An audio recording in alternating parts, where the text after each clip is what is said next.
Hello मेरे nursing officers. आज का हमारा टॉपिक है reference and guidelines for ICS. ये टॉपिक का नाम ना होके ये हो सकता है कि जो भी आईसीएस जो नया ज्वाइन करना चाहते हैं या फिर बनना चाहते हैं, जो कि इन्फेक्शन नर्स बनना चाहते हैं, उनको पता नहीं होता है कि हम या जो हॉस्पिटल्स में जो चीज़ें होती है, जो गाइडलाइंस होती है, एसओपीज होती है, वो कहाँ से ले। जैसे वो किसी को देख के या फिर जो प्रीवियस आईसीएस होती है, उनको देख देख के वो सीखते हैं, पर उनको पता नहीं होता है कि एग्जैक्टली वो जो हैंड हाइजीन के 5 मूवमेंट्स हो गए, वो कहाँ से लिए, किसके इंट्रोडक्शन में।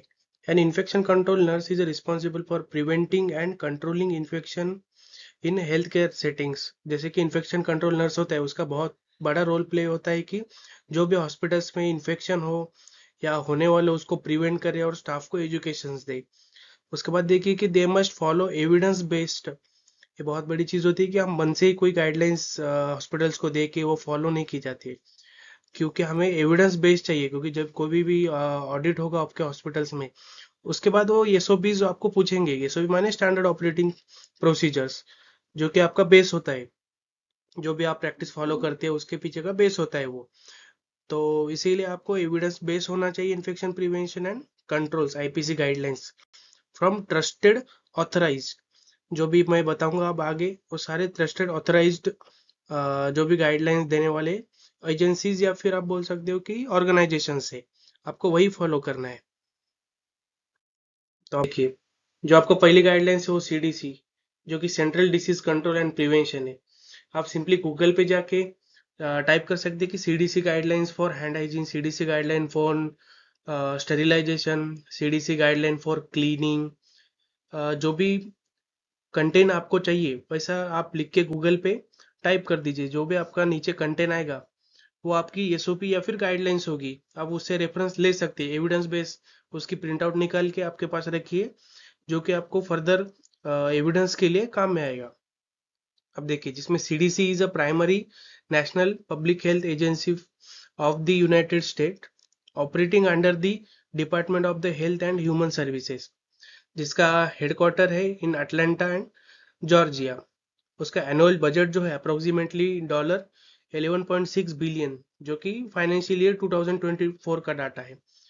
उसके बाद देखिए, ये जो सीडीसी है इंटरनेशनल गाइडलाइंस है।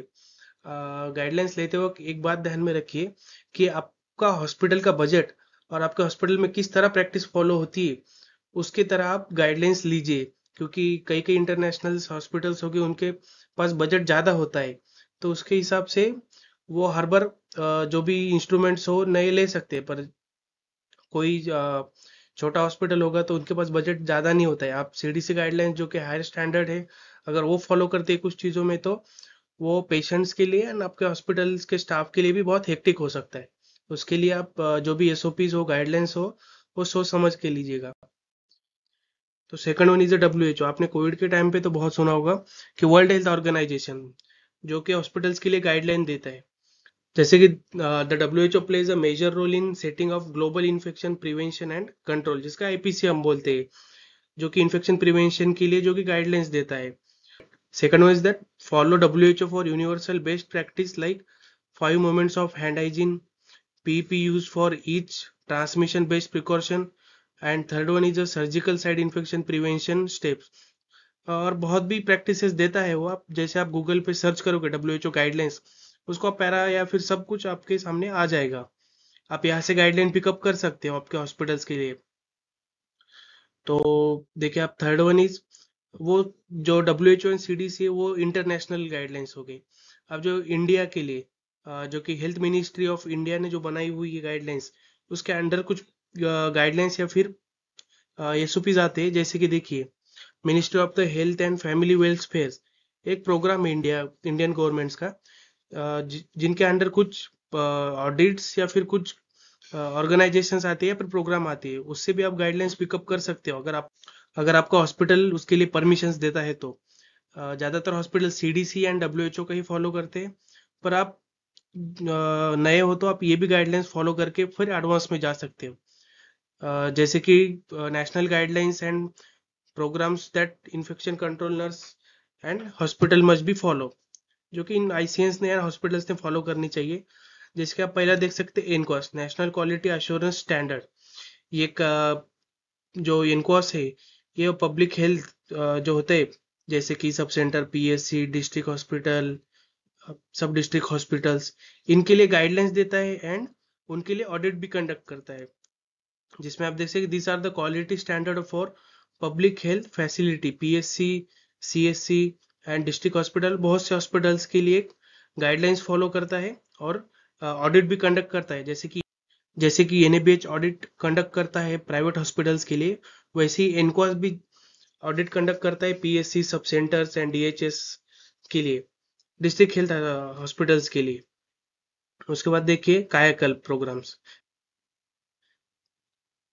आप अगर गूगल पे सिंपली जाओगे, कायाकल्प गाइडलाइंस डालोगे, तो आपको सिंपली सब कुछ मिल जाएगा, एक बुकलेट आ जाएगा या फिर एक पीडीएफ टाइप सब कुछ आपको मिल जाएगा, जिसमें सब लिखा होगा कि हॉस्पिटल कैसा होना चाहिए, हॉस्पिटल का प्रीमाइसिस कैसा होना चाहिए, हम क्लीनिंग के लिए कौन सा डिटर्जेंट यूज करना चाहिए, हाइपोक्लोराइड कितना यूज करना चाहिए, सारे गाइडलाइंस आ जाएंगे। तो ये आप सेकंड गाइडलाइंस यूज कर सकते हैं आपके रेफरेंस के लिए। उसका focus on the cleaning and infection pre governmental hospitals, जिसका focus on cleaning and infection free government hospitals पे होता है। ये भी एक गवर्नमेंट प्रोग्राम से जिसको आप फॉलो कर सकते हो, या फिर इनिशियली आप यूज करके या फिर अंडरस्टैंडिंग में लेके आप इंटरनेशनल की तरफ जा सकते हो। उसके बाद देखिए कि लक्ष्य, जो कि लेबर रूम्स के लिए ज्यादातर यूज किया जाता है, इसका भी एक ऑडिट कंडक्ट करते हैं गवर्नमेंट हॉस्पिटल्स में, जो कि labour room quality improvement initiative होता है, जिसमें आप देखिए कि IPC in labour rooms and maternity OTs and cleaning delivery practices, जो कि डिलीवरी के लिए या फिर मैटरनिटी के लिए फोकस करता है। आप उसके लिए कौन सा गाइडलाइंस यूज कर सकते हो कि जो कि लक्ष्य है। आप fourth one is that AMR, containment programme, जो कि national action plan on anti microbial resistance by the ministry of the health and family welfare में, जो जिसने प्रोग्राम में दिया है, जो कि आप देखिए कि बोल सकते हो कि एंटीमाइक्रोबियल रेजिस्टेंस का हमको क्यों चाहिए। तो अल्टीमेटली देखिए कि अगर कोई पेशेंट आता है और आपने इन्फेक्शन प्रिवेंशन प्रैक्टिसेस फॉलो नहीं की, अगर वो फिर से हॉस्पिटल एक्वायर्ड इन्फेक्शन हो गया उस पेशेंट को, तो अल्टीमेटली आप एंटीबायोटिक्स ही यूज करोगे। तो इंटरलिंक है सब चीजें, आपको वो भी गाइडलाइंस फॉलो करनी चाहिए। And fifth one is that IPHS, जो कि इंडियन पब्लिक हेल्थ स्टैंडर्ड्स है, जो कि मेनली फोकस करता है building of the PSC, CSC, जो भी गवर्नमेंट बॉडीज होती है, उनको गाइडलाइंस और उनका बिल्डिंग कंस्ट्रक्शंस जो भी होता है उसके लिए फोकस करता है। तो आप ये भी गाइडलाइंस रेफरेंस में रख सकते हैं और ले भी सकते हैं।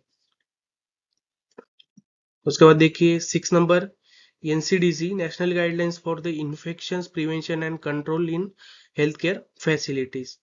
आप ये भी गाइडलाइंस है, आप गूगल में सिंपली जाके डाल सकते हैं एनसीडीसी गाइडलाइंस, आपको सब मिल जाएगा कि हॉस्पिटल्स में इन्फेक्शन प्रिवेंशन के लिए क्या प्रैक्टिसेस हो सकती है, जिसका मेनली फोकस होता है टेक्निकल गाइडलाइंस के लिए for the infection prevention and control practices के लिए।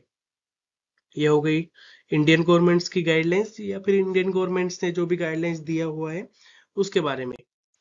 अब देखिए बायोमेडिकल वेस्ट मैनेजमेंट रूल्स, जो कि इंडिया में लॉन्च हुआ 2016 में एंड अपडेटेड हुआ 2018 से 19 में, जो कि जनरली गाइडलाइंस देता है वेस्ट सेग्रीगेशन के लिए, जैसे कि येलो रेड बीन्स हो गए या फिर ये ब्लू बीन्स वाइट बीन्स हो गए, उसमें सेग्रीगेशन के लिए, जो कि आपको पता ही होगा इन्फेक्टेड प्लास्टिक्स होता है वो जो रेड में ही डाला होता है, एनाटॉमिकल वेस्ट येलो में ही, ये सारे जो गाइडलाइंस है ये बायोमेडिकल वेस्ट मैनेजमेंट रूल्स में आपको मिल जाएंगे। जैसे कि बारकोड सिस्टम भी होना चाहिए, स्टोरेज ज़्यादा 42 आवर्स के बाद स्टोर नहीं कर सकते हम, रिकॉर्ड हो गया बायोमेडिकल का record, deep burial rules for rural area, सारे जो गाइडलाइंस है बायोमेडिकल वेस्ट मैनेजमेंट रूल्स में आपको मिल जाएंगे।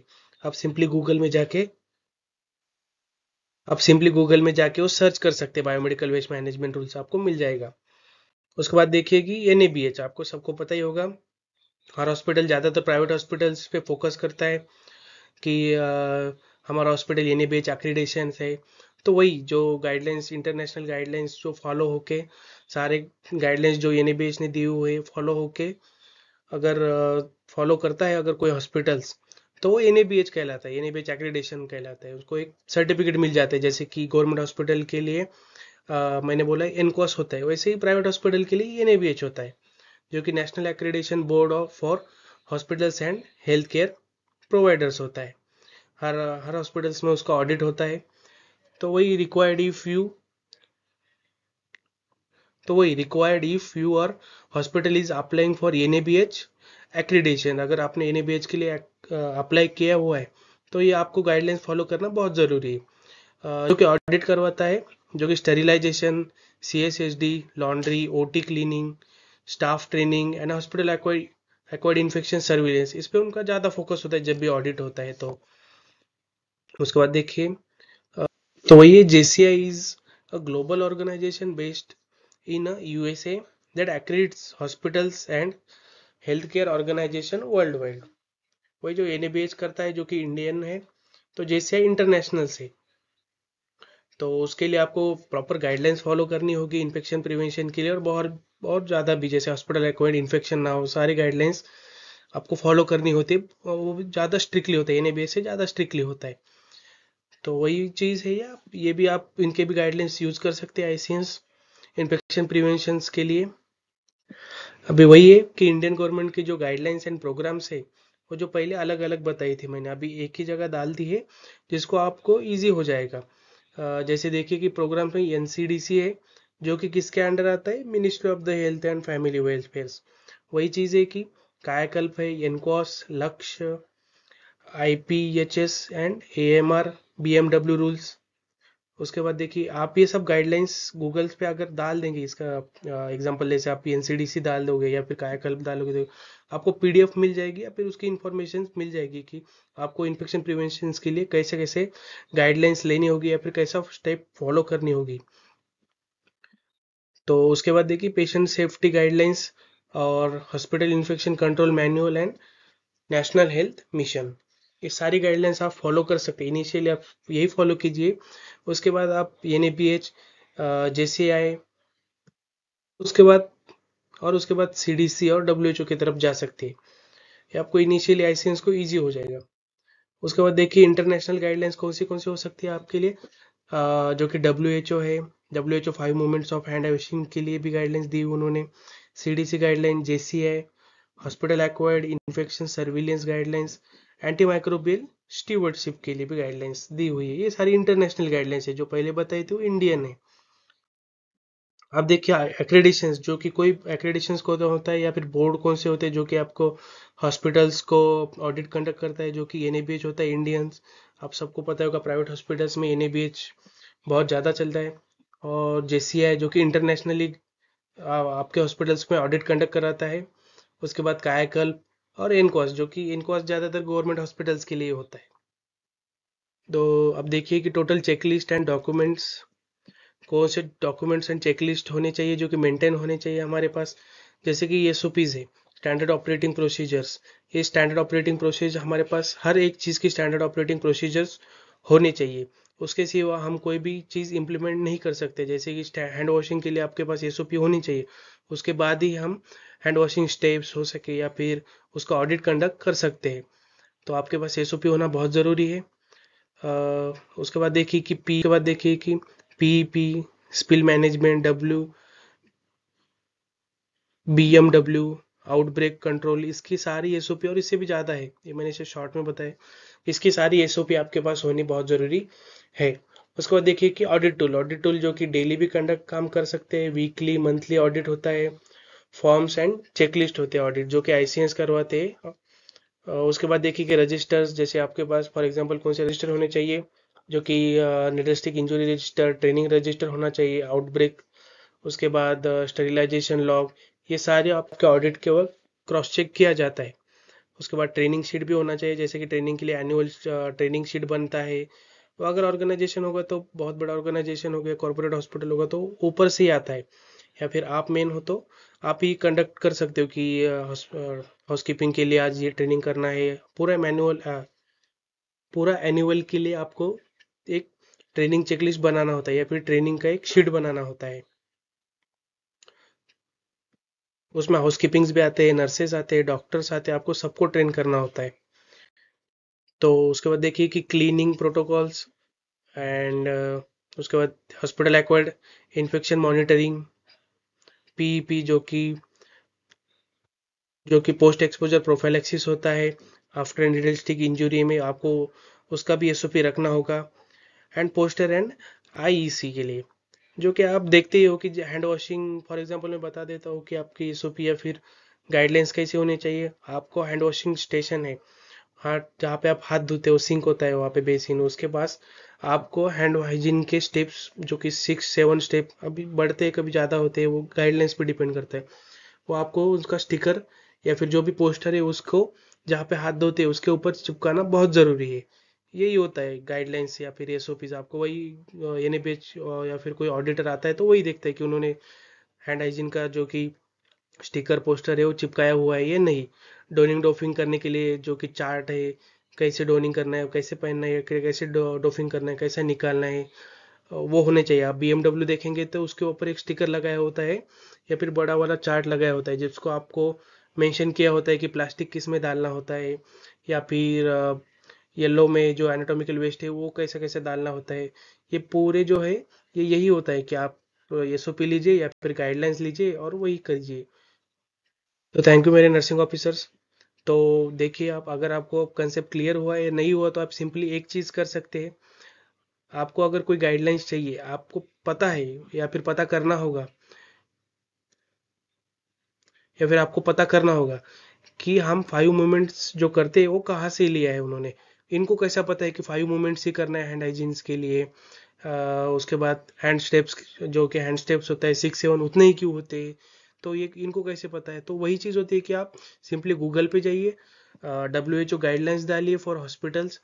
उसके बाद आपको जो भी लिस्ट आएगा या फिर जो भी कुछ आएगा वही गाइडलाइंस उन्होंने उठा के उसका एसओपी तैयार किया है, प्रिंट निकाल के, और वही आपको बता देते। सिंपल प्रोसीजर है, ज़्यादा कुछ कॉम्प्लिकेटेड नहीं है। या फिर फॉर एग्जांपल आपको सिंपली चाहिए तो गवर्नमेंट के लिए कायाकल्प है, आप गूगल पे जाइए और कायाकल्प डालिए, आपको एक डायरेक्ट पीडीएफ मिल जाएगा। उसमें सारे डॉक्यूमेंट्स या फिर सारे जो कि आपको गाइडलाइंस चाहिए, या फिर हैंड हाइजीन कैसा करना होता है, हॉस्पिटल्स कैसा चाहिए, सिंक कैसा चाहिए, आपको हाइपोक्लोराइड कितना यूज़ करना होगा, ये सारी चीज़ उस मैनुअल में या फिर उस पीडीएफ में दी होती है। सिंपली यही चीज़ होती है और कुछ नहीं होता। गाइडलाइंस के लिए आपको जिस आईसीएस के लिए जो कि गाइडलाइंस हो या फिर कुछ चाहिए होगा तो वो सारे मैंने लिस्ट दी हुई है। आप वो सिंपली गूगल पे जाके सर्च कीजिए, आपको वहाँ से सारी इन्फॉर्मेशन मिल जाएगी। सो थैंक यू मेरे नर्सिंग ऑफिसर्स। पढ़ते रहिए, बढ़ते रहिए।